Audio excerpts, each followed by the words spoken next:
Alors moi j'ai quitté le monde des employés, j'ai travaillé longtemps dans le monde bancaire, ça fait maintenant presque 5 ans que j'ai quitté l'environnement bancaire.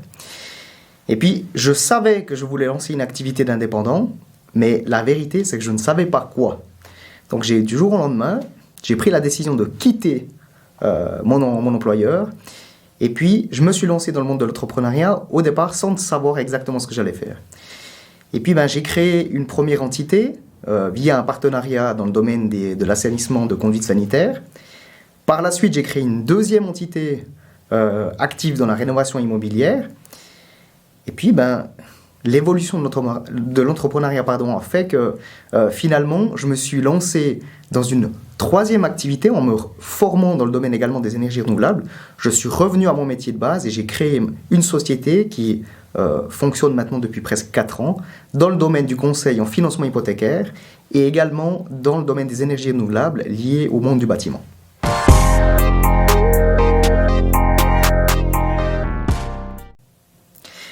Eh bien, en fait, je me suis posé la même question au départ parce que je crois que dans le domaine de l'entrepreneuriat, ce qui est important, c'est d'avoir un positionnement qui soit différent en fait de ses concurrents ou de ses confrères. Et puis, ce en quoi mon projet est spécial, à mon avis, par rapport aux autres entités, c'est que tout d'abord, j'ai des multicompétences. C'est-à-dire que je suis actif dans plusieurs domaines d'activité, notamment le domaine du financement hypothécaire, mais également dans le domaine de l'efficience énergétique des énergies renouvelables dans le domaine du bâtiment. Puis en fait, cette multicompétence fait que j'ai créé en fait un modèle d'affaires qui est unique parce que je vais accompagner le client sur toute la chaîne de valeur dès le moment où il va acheter un bien immobilier. Et puis ce qui est aussi intéressant, c'est que j'ai développé un processus qui accompagne le client à 360 degrés, qui va en fait au départ de l'analyse du dossier jusqu'à la négociation avec les partenaires bancaires. Très souvent, en fait, la négociation, les gens n'aiment pas trop faire ça. Moi, j'adore, au contraire. Et puis, je vais trouver les meilleures conditions pour les clients.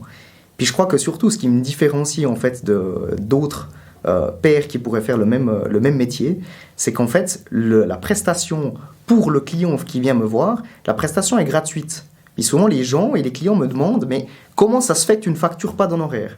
Puis la vérité, en fait, c'est que moi, je perçois des commissions de mes partenaires bancaires ou assurances, et puis je gagne ma vie, en fait, avec les commissions que je perçois, mais ce qui fait que la valeur et le service que j'offre au client, pour lui, elle est totalement gratuite.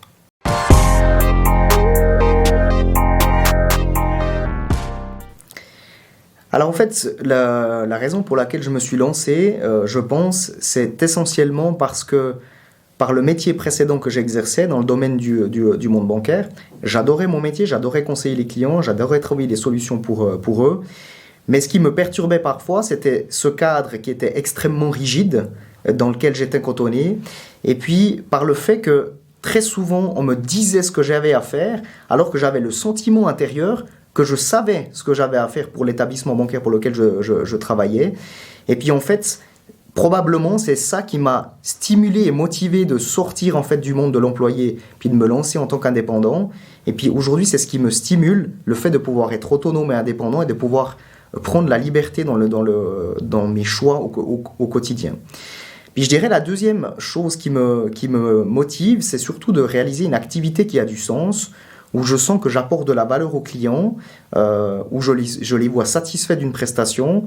Et puis ça s'inscrit également dans le côté énergie renouvelable que je propose en fait à mes clients, qui quand on met en place des solutions qui sont destinées à réduire en fait la consommation énergétique ou à réduire les émissions de CO2, c'est d'autant plus valorisant et ce sont vraiment des éléments qui me stimulent dans mon quotidien.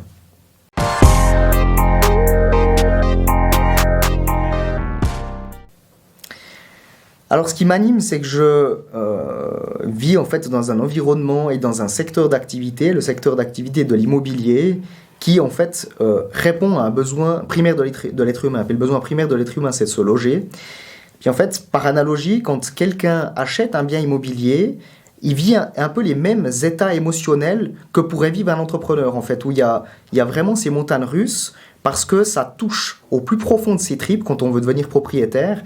Et puis, ça me plaît en fait d'avoir ces fortes émotions, puis finalement d'arriver au bout du process et puis de voir un client qui est satisfait en fait de l'opération qu'il a réalisée. Ça, c'est vraiment un élément dans mon métier qui me stimule et qui me motive énormément. L'autre chose qui me motive énormément également, c'est de pouvoir trouver la solution pour le client. Je m'explique. Il y a certains clients qui vont voir leur organisme bancaire et puis en fait qui ressortent déçus parce que la banque en question leur a dit soit qu'ils n'avaient pas les moyens de pouvoir acheter un bien immobilier, ou alors ils ont estimé que le bien qu'ils voulaient acheter il était trop cher. Puis en fait, ce qui me stimule, c'est d'avoir cette liberté d'action qui fait que je vais pouvoir un peu aller explorer le marché du financement et puis pouvoir délivrer une solution que le client n'avait peut-être pas imaginée au départ. Et ça, c'est vraiment un élément qui est stimulant dans mon métier. Puis je dirais la dernière chose qui me motive également au quotidien, c'est vraiment cette liberté dans la gestion du temps, mais également cette liberté, cette indépendance dans le choix des prestataires et des partenaires.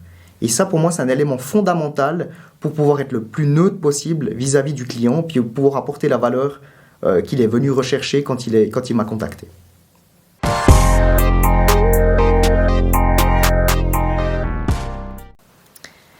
Alors comme ça, spontanément, je dirais que je pourrais en fait prodiguer 3 conseils aux jeunes Stéphano-entrepreneurs qui se lanceraient, ou alors à un nouvel entrepreneur qui a une vision et qui veut créer en fait sa propre entreprise.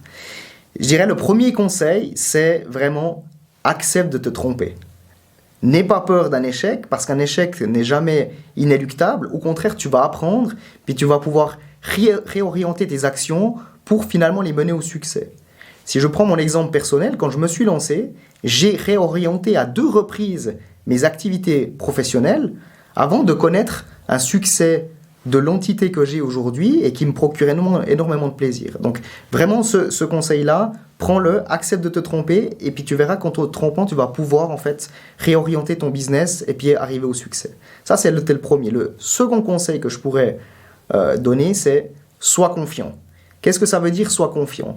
C'est pose-toi la question en tant qu'employé ou même dans ta vie personnelle au quotidien, qu'est-ce qui fait ton succès dans un domaine donné ?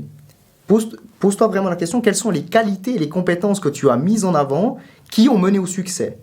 Puis si ces qualités, tu les mets en avant dans ton activité indépendante, il n'y a pas de raison que ça ne fonctionne pas. Très souvent, je suis interpellé en fait par des amis ou des connaissances qui sont dans le domaine de la vente, qui chaque année se posent la question s'ils vont atteindre leur objectif. Puis on est toujours très bon pour donner des conseils aux autres, moins bon pour se donner des conseils à soi-même. Et puis en fait, je leur dis très souvent, qu'est-ce qui a fait ton succès par le passé ? Tu as été proactif, tu as été compétent, tu as été intègre. Eh bien, si ces compétences-là, tu les as, personne ne va te les enlever et il n'y a pas de raison que tu ne réussisses pas à atteindre tes objectifs. C'était pour le deuxième conseil. Puis le troisième conseil, qui pour moi était assez inné parce que j'étais issu d'un monde financier, mais qui n'est pas forcément inné pour tout entrepreneur, je dirais c'est le côté vraiment financier. Pose-toi la question quand tu te lances, quel est ton budget ? Quel est le salaire que tu veux te sortir et combien tu dois réaliser de chiffre d'affaires pour finalement couvrir tes charges. Parce qu'avoir une idée, c'est bien, mais il faut pouvoir la réaliser et puis finalement qu'elle soit rentable sur le plan financier pour par la suite pouvoir y prendre du plaisir.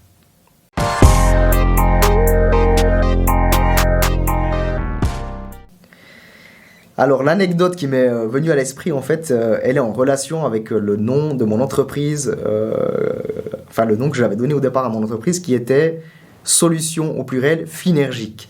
Finergique pourquoi ? Parce qu'en fait, je voulais au départ mêler la finance et l'énergie. Je voulais démontrer en fait aux propriétaires immobiliers que c'était intéressant d'investir dans l'efficience énergétique ou les énergies renouvelables parce qu'il y avait un avantage financier à le faire. Et la réalité, c'est que la majorité des gens, quand je donnais le nom de ma société au téléphone ou par email, ne comprenaient pas ce que je voulais dire. Très souvent même, je devais appeler 4 fois l'adresse email parce que les gens ne comprenaient pas, ce qui fait qu'au final, j'ai changé de nom. Puis l'anecdote qui est assez amusante, c'est que beaucoup de gens autour de moi et même des clients ont commencé à employer le mot finergique en pensant que c'était un mot du dictionnaire et qu'il existait. Et dans la réalité, il n'existe absolument pas. Il m'est arrivé une fois d'aller dans une assemblée de copropriété. Et puis la personne qui a animé l'assemblée m'a présenté en disant voilà, il y a monsieur Di Grazia qui est là, qui va nous prodiguer des conseils finergiques, alors que dans la réalité ce mot n'existe pas. Et ça, j'ai trouvé que c'était assez drôle.